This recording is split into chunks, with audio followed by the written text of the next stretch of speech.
Greetings, I'm Evan Hirsch, executive producer of the film and co-founder of Soul Documentary. Thank you so much for joining us.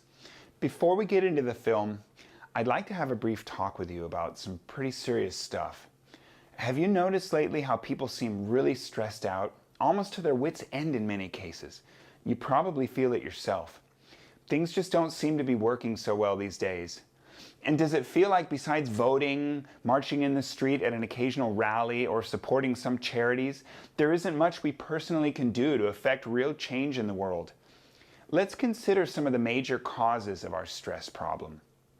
Hyper-competitiveness, polarization, and ad hominem attacks on one another.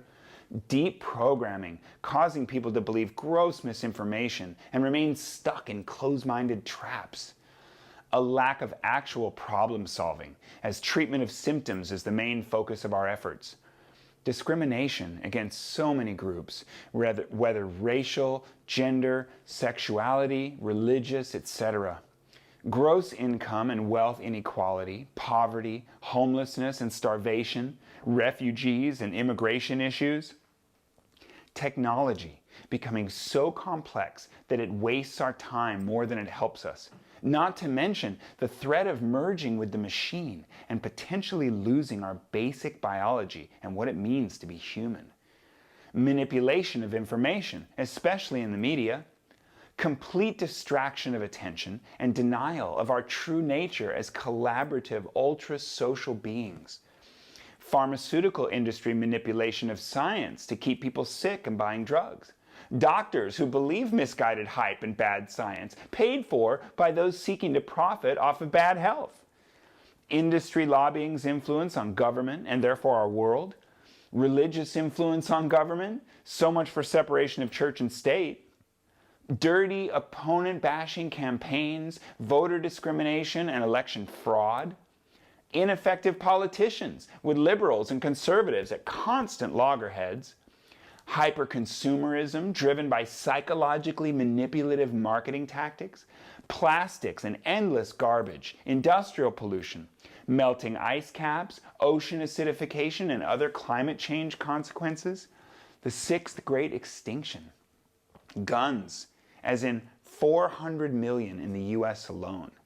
Constant wars and the threat of worse, nuclear stockpiles in many countries and mutually assured destruction, and a lack of any comprehensive plans to rectify this course of collective mass suicide. What are we doing to ourselves? And what are we waiting for to finally wake up for real and actually change the way we live for the better once and for all?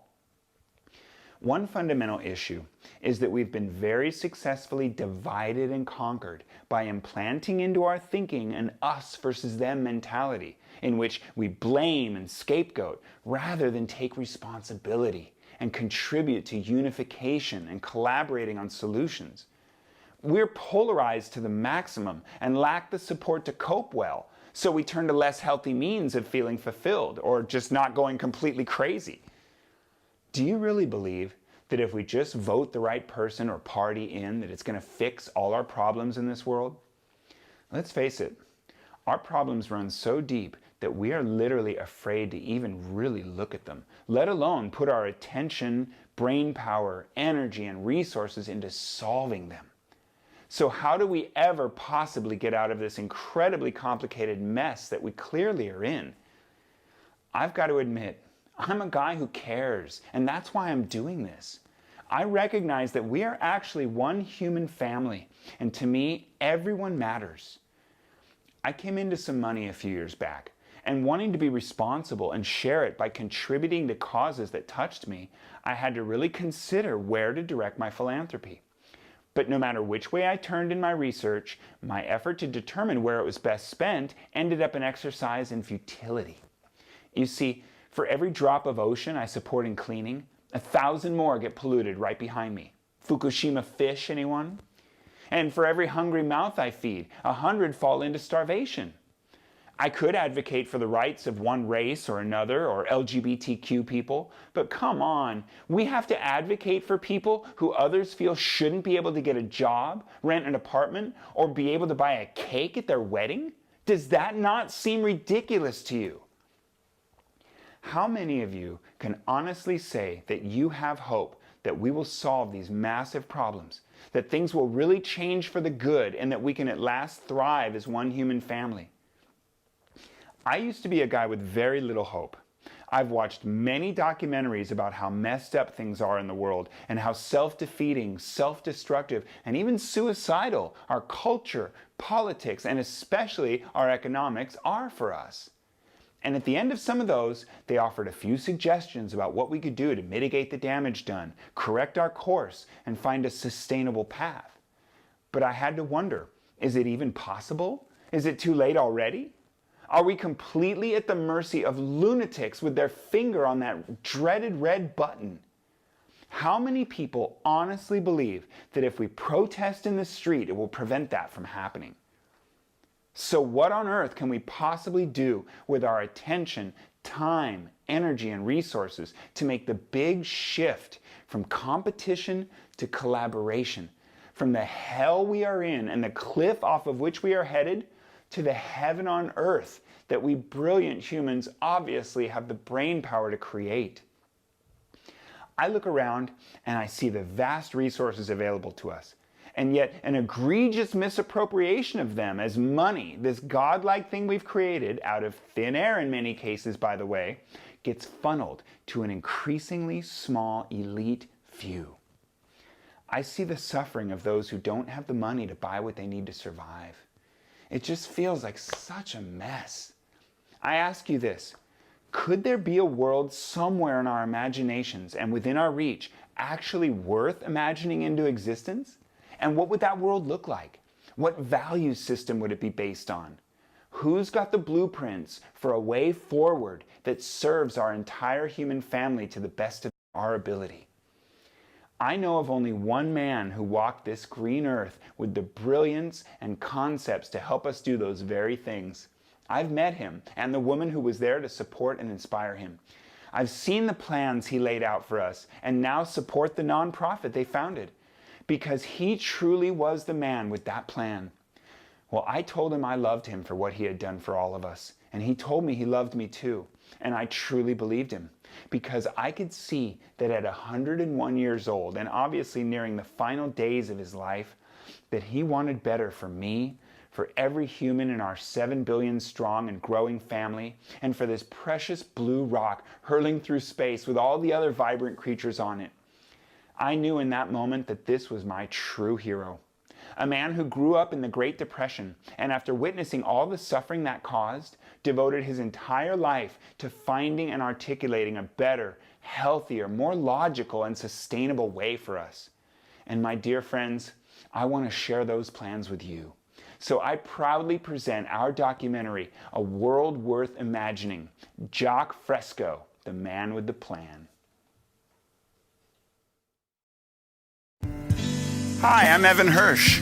We're here in the state of Florida at the Venus Project to visit centenarian futurist Jacques Fresco and his partner Roxanne Meadows, who have created this 21-acre futuristic wonderland to give us an example of what might be possible if his visions come to life for a new society for us all that is centered around a resource-based economy. New plans for our human family to free us from this dark age. The reason we emphasize machines and technology is to free man to go to art centers, music centers, cultural centers, and to find the meaning of their own existence and lives. Jacques Fresco interview take 4.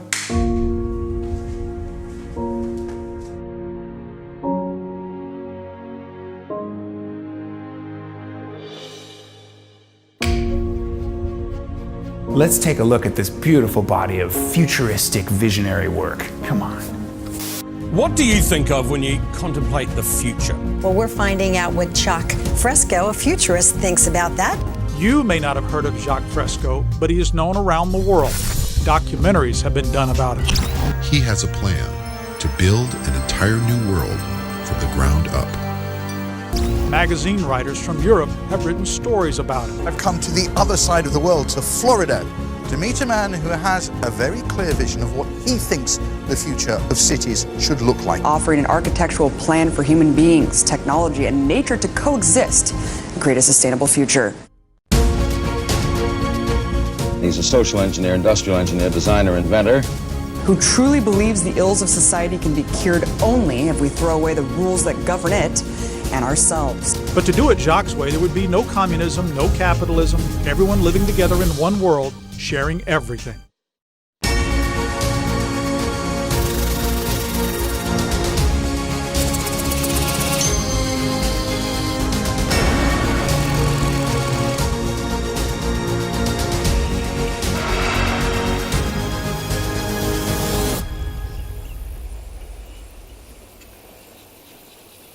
If you were to describe yourself, what would you say? I just about have to call myself a social engineer, because I'm not just interested in architecture and learning theory and human behavior, but I am interested in all aspects of the earth and people mostly. I'm not too interested in technology, although it may seem that I advocate that. In actuality, all the wonders of technology to me are just so much junk unless it makes humans better. My favorite part of the day was the lecture itself. I've watched a lot of Jacques Fresco's lectures. He struck me as a genuine person, hell-bent on saving the world in every way he can. But I think Jacques has this amazing ability to zoom out and look at stuff from above, on society, on structures, on life, on people. The Depression had a big influence on you. Yes. How did it change you? Well, I had to think my way out of it. I went to the library. I read many books. Everybody had a little bit of something. Jacques has been working on this all his life, and what pushed him in this direction was that he experienced the Great Depression. Well, I remember as a kid, during the Depression, my father, being an agronomist, was one of the first guys laid off. And he really tried to get a job. He couldn't. And the family was threatened. And there was no provisions for that kind of condition. And I remember seeing millions of Americans displaced and children riding freight trains across the country. They were good kids. They just couldn't make it. And people were sent out of their house because they had no money for the rent, and people in bread lines. And that's what initiated people talking in the streets about communism and free enterprise system and mankind united and all different things. And he felt that it was the rules of the game that we play by that were so screwed up that he started a quest of looking for a different social system that enabled people to thrive more so. And he couldn't find one. What has humanity failed to learn? I failed to learn what makes people behave as they do. It's the indoctrination in schools and in magazines and in radio and news. Suddenly I realized not a lot of people understand this factor that the environment shapes us, and it was, whoa, really? If you raise an American child by the headhunters of the Amazon, he will shrink heads and behave as a headhunter. You might dislike that behavior, but if you maintain that environment, you will get that as a result. When you're brought up in the slums where every kid grabs what he can grab, otherwise there's nothing left for you. You understand? You're brought up with a philosophy that parallels where you're coming from. So when people steal, I say every human being is lawful. They obey natural law. What you've been exposed to, if it's hatred, all that is lawful. Fresco's vision goes beyond architecture. He sees his cities as tools for fostering humanistic values. I feel that environment shapes our values. The people we know, the people we identify with. It isn't human nature that people have greed. It's reinforced in this culture. And by having greed, you get more things. You get more money. You do it off of the backs of many other people. Every human being is perfectly well adjusted for where they've been. What you've got to remember is we can raise a dog to tear Japanese soldiers to pieces, or we can raise the same police dog to help the blind. How do we find our way through from the standpoint of human nature? We look at it as a scapegoat. They think that, well, if there is a human nature in people, that they can't exceed what they're doing. There'll always be war, there'll always be hatred, there'll always be jealousy and crime, and that's just not true. From our point of view, there are no criminals. There are people that have been subject to deprivation.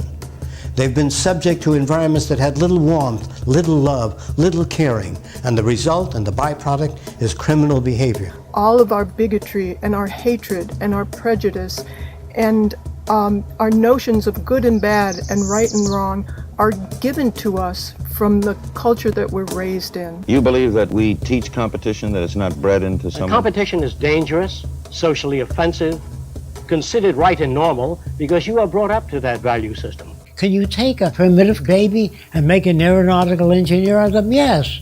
In the last 25 years, and from a background of isolated village life, such tribesmen have driven their first tractor, have acquired and practiced totally new medical skills, and mastered the skill of flying an aeroplane. They don't have a primitive mind.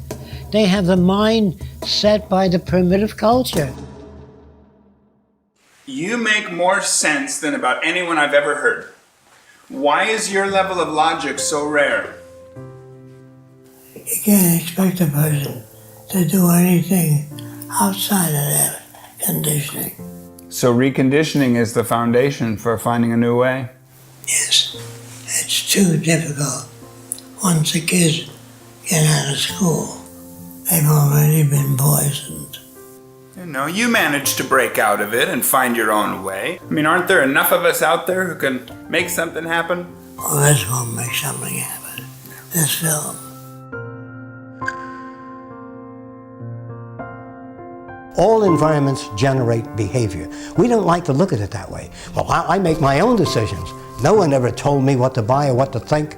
When you go to school, the first thing they do to you is you raise your right hand. You don't even know which is your right hand. And you pledge allegiance to a flag, but you've never seen all the other flags of the world. You pledge allegiance to the American way, and the American way doesn't exist. When I went to school, the beds we sleep in were designed in England. The electric battery came from the Arabs. It was designed 600 years before Christ. We've learned a lot from so many people, and most of us are alive because of Louis Pasteur. So we owe so much to so many to get away from patriotism. Einstein said that. To surrender our concepts of individual uniqueness in exchange for constructive cooperation and human endeavor. This is the future. Whether you can see it or not depends on whether there will be a future. I don't have any expectations. Whatever happens is real. What I think should happen is not real. That's what hurts you. Your expectations of the world. What Jacques has developed, what you've developed with him in the last 40 years, it's so much more than buildings. That's right. We always say it's not architecture, it's the social design. It's a resource-based economy, and it's the values that go along with it. So it's more than a building. The building is just a statement of some underlying philosophy about how to run the world. It's like the human body. If the brain said, hey, I do all the thinking, I want most of the energy of the body, then the liver starts choking. The liver says, without me you can't exist. So the brain says, well, here's a little bit. The liver suffers. You cannot give certain things to some organs of the human body. The whole mechanism, the planet Earth and all its inhabitants live here. And there is a way today, fortunately only today, with science and technology, to overcome these problems. Being concerned about the environment without making an environment better for everyone. And keeping that in mind is your prime directive for computers as well. Their prime directive is human concern. You can't be human or decent without the knowledge to overcome scarcity. Today we can produce in abundance for all countries, so they need not invade other countries. We can provide for their needs. Who will do all the work to build it? No one. The Venus project will be automated. Factories, farms. If you unleash science and technology to create a high standard of living for everyone and automate boring jobs.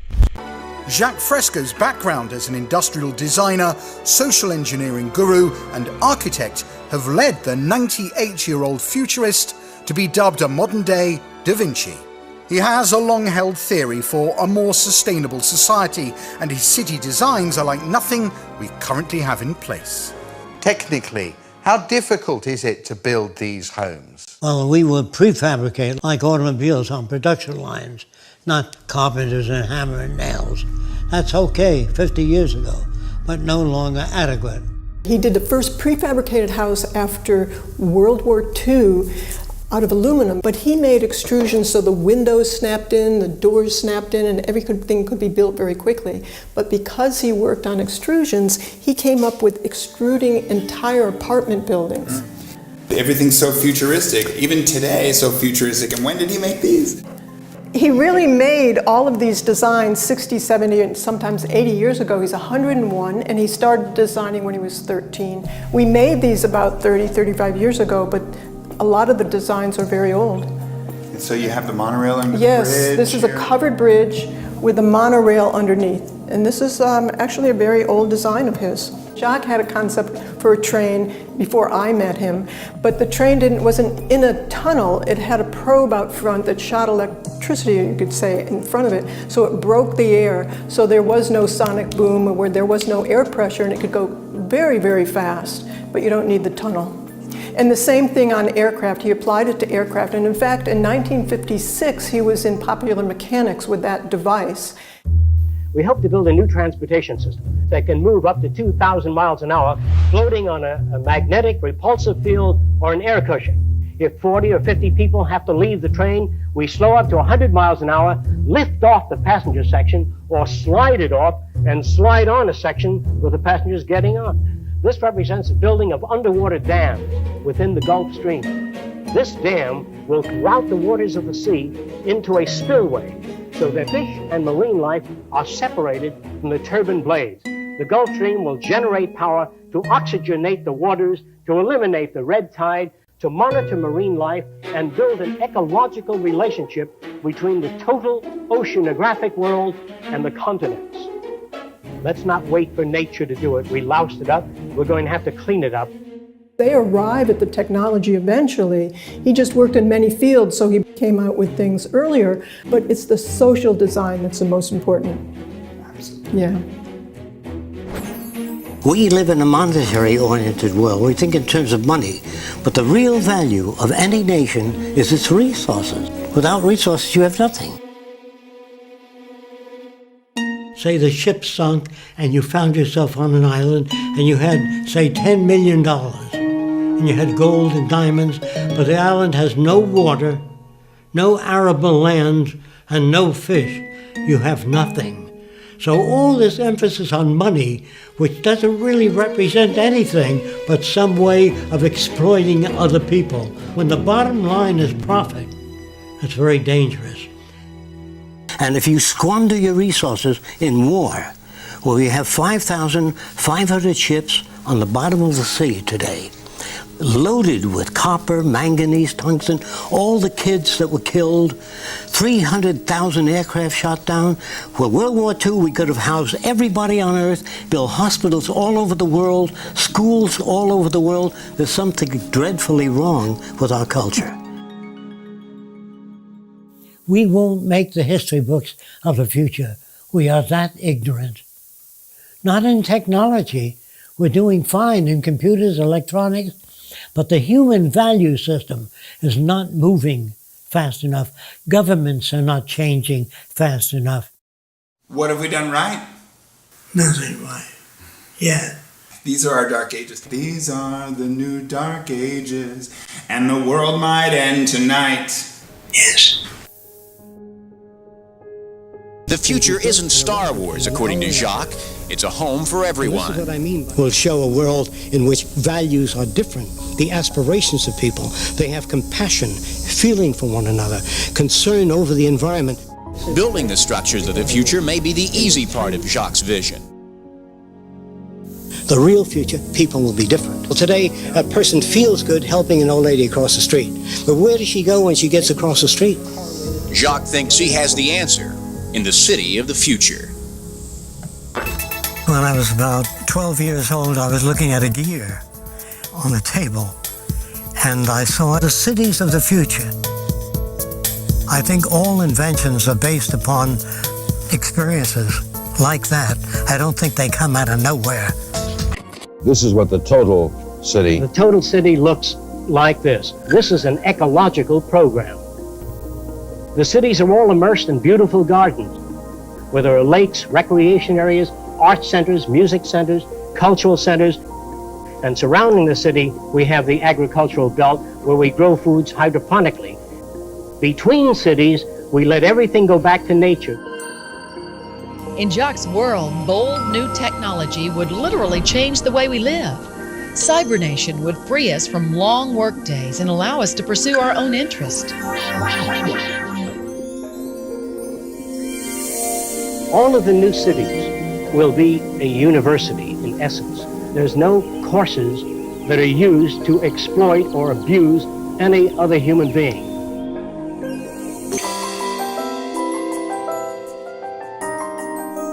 Jacques Fresco has blessed us with his unwavering commitment and uncompromising work to re-engineer a better future. On behalf of all of us, thank you. We are getting there, and you have been a critical force for that change. Please, a warm round of applause for Mr. Jacques Fresco. The whole idea of the future is to stop putting up little cities and buildings, but to work on a whole system. The center of a city, the nucleus, will house an electronic computer. The computers do not control people. They maintain safety, they oversee the environment, maintain ecological balance between animal life and plant life. All the machines do is control the physical entities that comprise the environment. We feel that machines ought to do the filthy or the repetitious or the boring jobs, that man has to be free to pursue the higher things, the higher possibilities of man.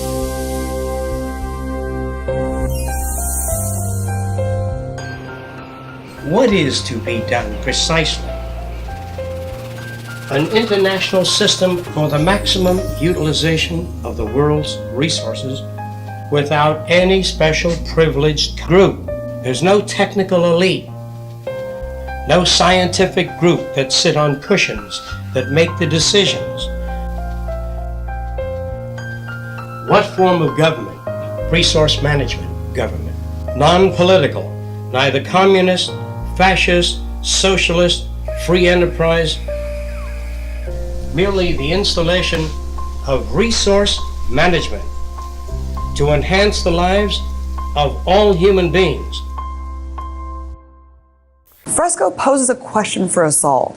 Will humanity create the paradise we know is possible, or will it drive itself into oblivion? The choice is ours.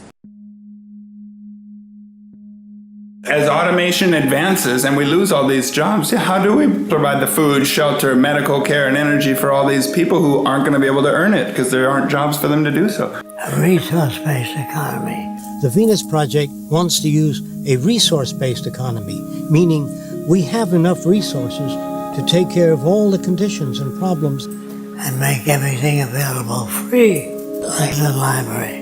A library for everything, a library. That's right. Yeah. There would be no money because we wouldn't need it. Resources would be available to everyone. You don't want to own anything. You don't want money. What you want is access to things. It's just no need to profit over other people's misery. You get a toothache, somebody makes a buck off of that. And we don't need to do that anymore. We can get beyond that by creating abundance.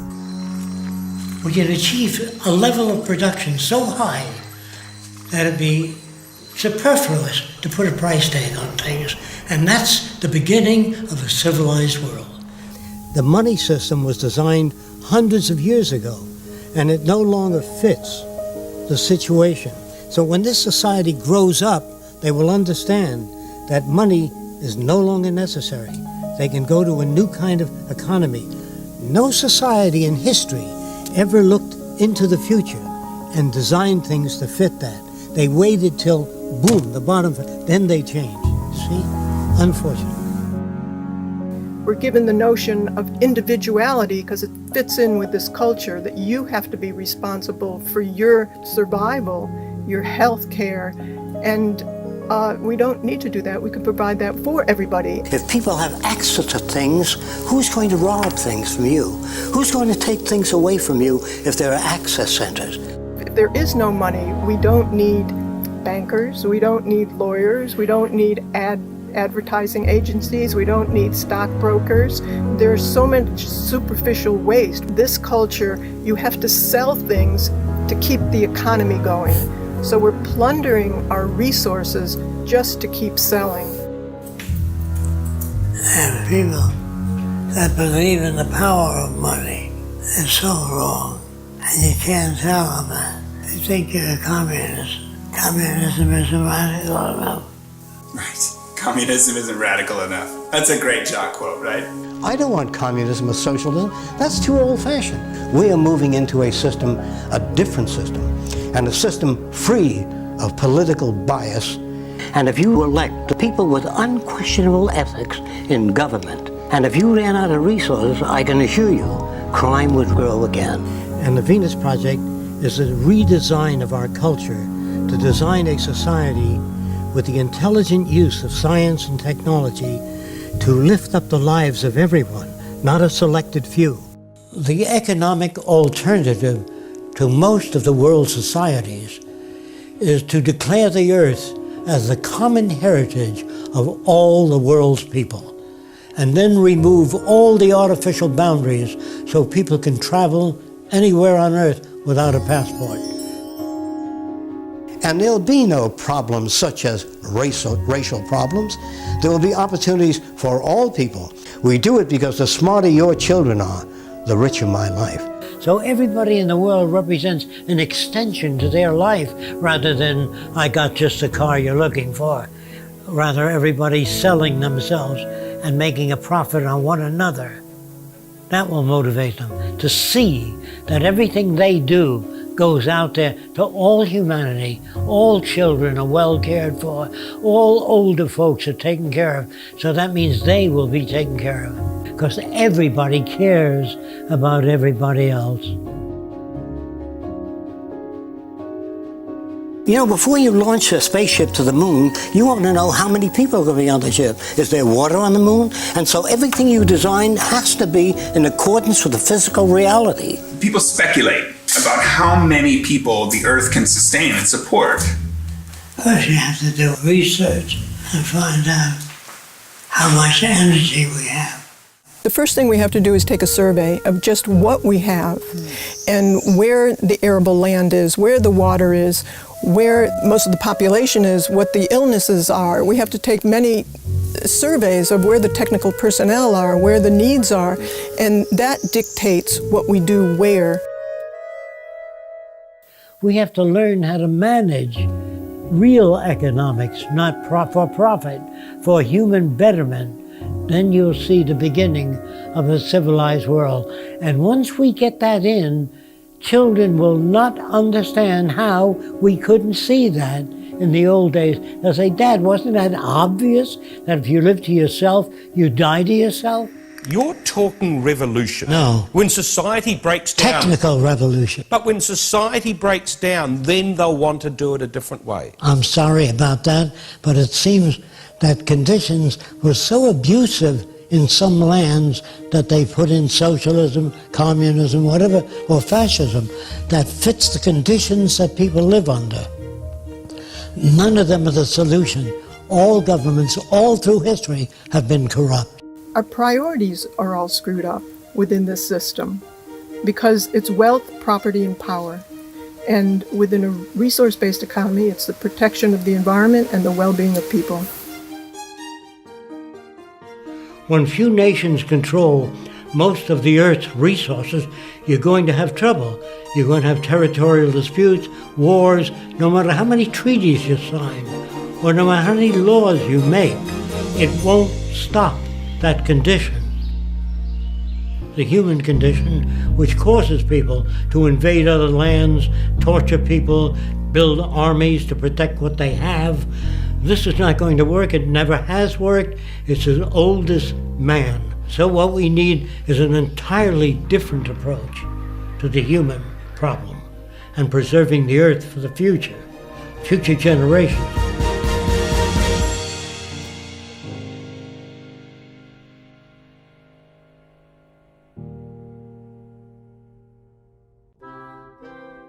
We've come to Naples, Florida today to check out the Baker Museum, who have curated a beautiful exhibition.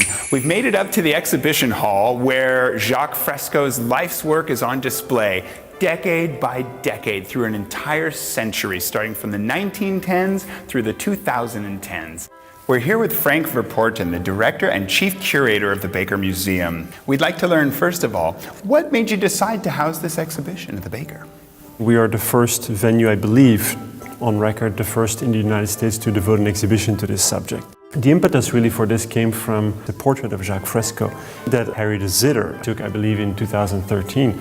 It's been a good response, really. I mean, you're going to think this is funny, but especially the response also from different media and so many different, I guess, young filmmakers who are interested in this person and what he's accomplished so far. Recently I was here with an architect who saw the exhibition for over 20 minutes, was not familiar with this artist, even though this architect is in his mid to late 50s. And he said, this is so remarkable. And he was looking at some of the designs, and he said, I can show you some architects or designers who are working on this sort of concept right now. In Jacques' case, these were designs that he made in the 60s or 70s. You know, so. These are the 50s. These are pretty futuristic, considering we didn't send a rocket to the moon until 1969. For the 50s, these are pretty ahead of their time. But also, look at how serious he took himself from the very early days. Nice. I mean, this is really remarkable. He knew he was onto something very big, and you have to take yourself serious. We're very proud that we were the first to breach this topic.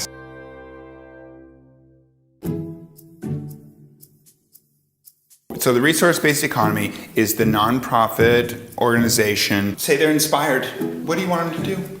Well, we'd like them to come to our website, read more about it. There's a lot more information there. And go to the Get Involved section where you can see all of our different teams if you'd like to help out. And we are working on the blueprints for our next project, which is called Center for Resource Management, which will include exhibitions of the future. We would also have a huge media center, an educational center, research and development, and much more. We really welcome your help. We need your help. We're not going to get there any other way. The problems that this culture generates are endless. And that's why it's so important to show an alternative direction. We don't even know what it means to be civilized yet in this culture. As long as we have war and poverty and prisons, we're not civilized. We have the ability to do such wonderful things. So there it is. We visited the Venus Project. Jacques and Roxanne couldn't have been more welcoming and informative and inspiring. And we're taking this knowledge with us, and we are here to inspire you. We urge you to watch their documentaries, go to their website, read more, do the research, and come support this important project that really gives some new hope for us all. Thanks for being with us.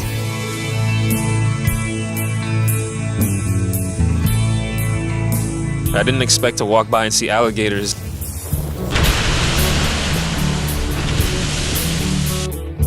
To see an 81-year-old Palestinian and a 31-year-old Israeli share the same visions about peace and about love, and it's the perfect place to do it.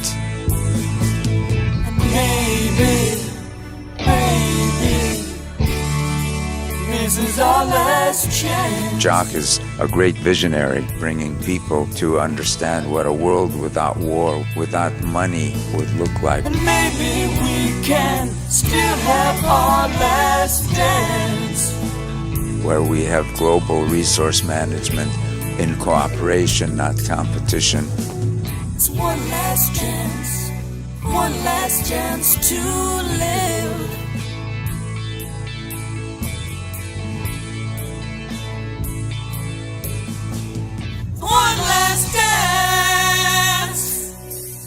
One last chance to love.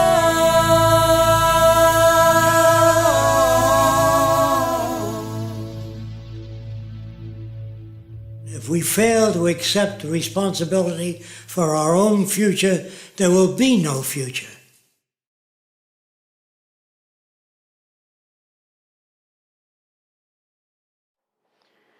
Wow, I hope that moved you half as much as it still moves me every time I see it. And believe me, I've seen it a lot. I've got to share with you, making this film feels like one of the most important things I've done in my life. And the potential that you may be one of those who feels inspired and makes the effort to initiate significant change for our human family makes it all worthwhile. You may be a believer that we, the people, can truly make a big difference and lasting impact in our world, as we benefit from the visionaries who have shown us how to create the kind of world that we want to live in. A peaceful world, obviously, and one where everyone in our human family has their needs met by efficiently utilizing the vast resources all around us and employing our best technology to capture and distribute them wherever they need to go. One lesson my dad managed to get through to me as a kid was, if you don't have anything nice to say, don't say anything at all. And that led me to become a walking commercial for everything about which I speak, as I choose to share things about which I have positive feelings. And realizing that my image and personality attracted attention, I feel a duty to take responsibility for what I represent. After acting school, I could have gone to Hollywood, but that felt like it would have just served to help make money for studio executives. And being in a commercial for a product just helps to sell that product so someone can make money. Well, I finally found something that truly feels worthy of representing. Something we can all represent that isn't looking to profit off of our image, our talents, and our efforts, but that actually serves us all for the better and for the long term, including our grandchildren, for those of you who have them. We are open to talking with all who proclaim themselves seeking to participate in big change for the better for us all. We surely need those people if anything significant and lasting is ever going to get done. To me, it seems clear that the only thing standing between us and the life of our dreams is enough support to achieve it. This one will take massive support, no doubt, but there is no question that it is possible. It's just a matter of garnering enough to reach a critical mass, a consensus, a sufficient tipping point, and therefore ultimately a new way. Besides this, I have no hope. Government won't change, lobbyists won't stop, regulations won't all of a sudden curtail harm and exploitation, and maybe in actuality there is no hope. I don't know. I can't predict the future. But I read a bumper sticker one time that said the best way to predict the future is to create it. This clearly isn't some hippie dream of utopia. It's simply our life story to write and our world to create. Will it take lovers and dreamers? Maybe, but Jock has done so much of the thinking and preliminary planning for us already. Will it take intelligent people, skilled professionals, and some major effort on many people's part to get it going? Absolutely. Right now, it needs you. It needs all of us, or at least as many of us who get it and care enough to do something about it. It needs our interest, our attention, our help with promotion. It certainly needs money, and lots of it.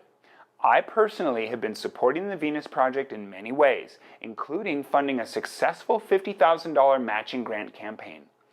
I urge you to give and do what you can for this one hopeful cause.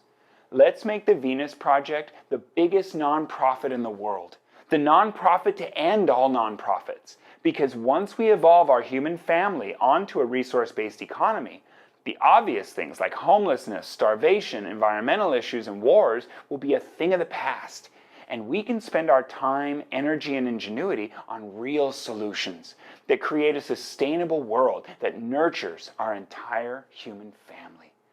Isn't it about time? To that end, we ask that you please help others discover this film and all it represents. Thank you again for joining us.